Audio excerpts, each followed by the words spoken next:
Election حکام کو دھمکیاں، فواد چودھری کی ضمانت منظور۔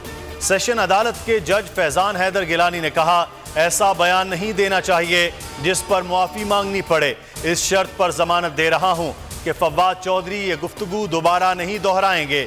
20,000 کے مچلکے جمع کرانے کا حکم۔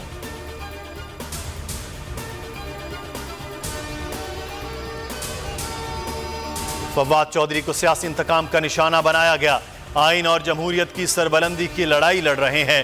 فیصل چودھری کا عمران خان اور پارٹی ورکرز کا شکریہ۔ بابر اعوان بولے پہلی بار آئین اور انسانی حقوق کی بے توقیری دیکھی۔ حماد اظہر بولے یہ فتح ہے، عدالتوں سے انصاف ملا۔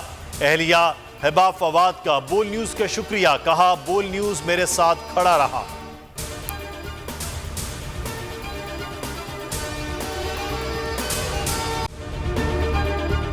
اگر یہ ویڈیو آپ کو پسند آئی ہے تو ہمارے چینل کو سبسکرائب کیجئے اور بیل آئیکن کو کلک کیجئے۔ خون ناحق بہت پی چکی یہ زمین، اب کوئی دن میں یہ خون اگلنے کو ہے۔ ختم ہو جائے گی یہ تماشا گری، وقت پلٹے گا روز جزا کی طرح۔ یہ جو پشاور میں تازہ لہو ہے بہا، ایک قیامت کرے گا فلک پر بپا۔ غم کی سلمناک گھڑی میں بول سانحہ پشاور میں شہید ہونے والوں کے لواحقین کے ساتھ ہے۔